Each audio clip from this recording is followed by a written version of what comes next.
So kalau kita nak ubah budaya ini, kita kena harapkan golongan baru, golongan muda yang ada dia punya cita-cita, yang ada dia punya inspirasi, ya, cita-cita idaman. Dia naknya macam mana? Dia nakkan kerajaan yang bersih, dia nakkan kerajaan yang telus, dia nakkan kerajaan yang ada pertanggungjawaban, yang cekap. Kita cakap benda-benda ni dengan golongan yang lama, dia kata apa? Kalau dapat kerajaan yang macam tu, aku dapat apa? Dia tanya, aku dapat apa? Ya? Bagi dia, yang dia nak, bila keluar mengundi dapat RM200. Bila kita cakap pasal dia, pasal hutang negara, kamu kena bayar. Dia kata, aku tak bayar. Tak pernah aku bayar hutang negara. Ya? Dia tak faham. Hutang negara dibayar oleh kerajaan, tu duit rakyat. Ya? So kalau kita nak datangkan kepahaman yang baru dan politik yang baru, budaya yang baru, yang mana orang inginkan kecekapan, orang inginkan ketelusan, orang inginkan bersih, bebas daripada perkauman, bebas daripada rasuah. Nak usahakan di kalangan yang lama agak sukar. Dan itulah di antara sebab kenapa kita perjuangkan undi 18. So baru 22 bulan. Tapi kesannya sampai sekarang orang duk bincang, dan sekarang ni bila nak pilihan raya semua dah terasa. Ni kesan daripada PH. Kesan yang kedua apa dia? PAC. PAC ni yang duk sibuk tentang LCS ni, ya, Littoral Coastal Ship ni, ataupun kapal tempur pesisiran pantai ni, ini hasil daripada PH. Kenapa? Kerana PH yang pinda amalan parlimen, PAC, Public Accounts Committee, iaitu jawatan kuasa yang jaga akaun awam ini, perbelanjaan kerajaan dan sebagainya, pengurusinya adalah daripada parti pembangkang. Kalau pada zaman BN, semua orang BN, ada penyelewengan pun dia tutup. Ya? Tapi bila kita dah mulakan budaya PAC, pengurusinya daripada pembangkang, maka ini hasilnya. Habis terdedah semua. Dan benda ni tak ada orang boleh pertikai. Kerana PAC tu 10 orang, 6 daripada Barisan Nasional dan Perikatan Nasional, 6 daripada kerajaan, 4 daripada pembangkang. Pengerusinya pembangkang. Lalu bila Najib kata, oh ni agenda DAP, mana boleh DAP?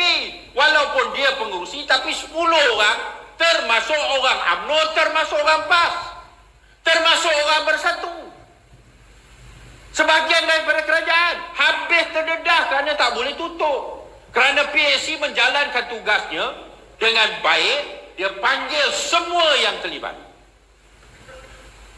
termasuklah Laksmana, Angkatan Tentera Laut dan sebagainya, menceritakan bagaimana semua diubah oleh Najib.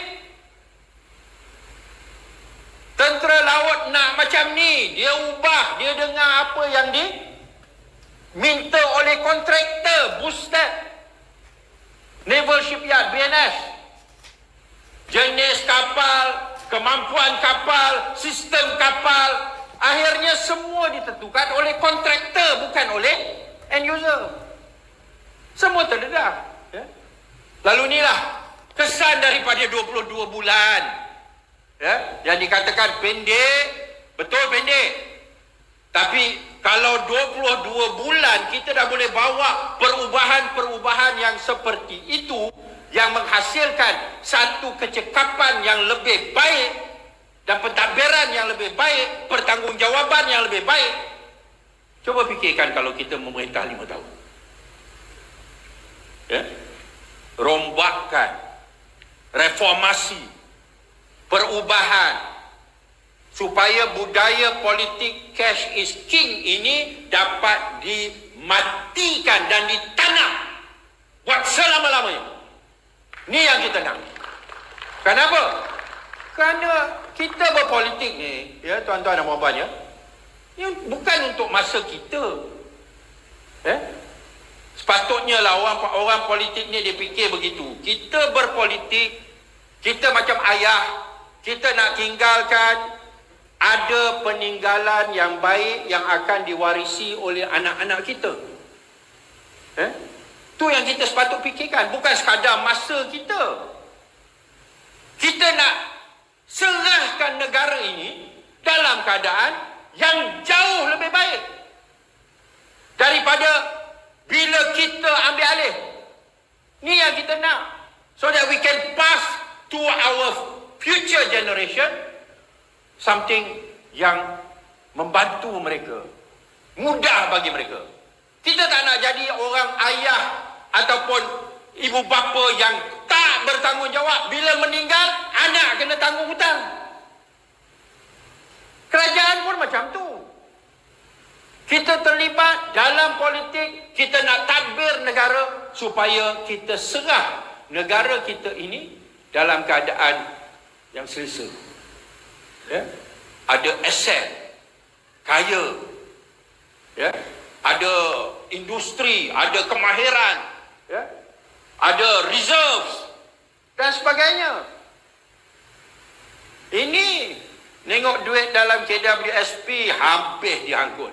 Nampak duit dalam LTAT habis dia guna pakai.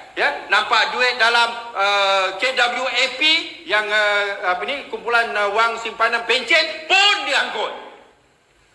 Tak boleh tahan tengok duit banyak.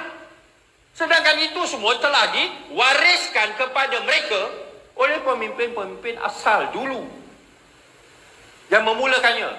Felda hancur. This is not what politics should be like. Politik sepatutnya usaha yang berterusan untuk memperbaiki negara, keadaan ekonomi, keadaan politik, keadaan sosial, kesatuan rakyat, bukan berbalah atas sebab kaum ataupun agama, supaya kita wariskan kepada anak-anak kita, cucu kita dalam keadaan yang baik. That's what it's all about.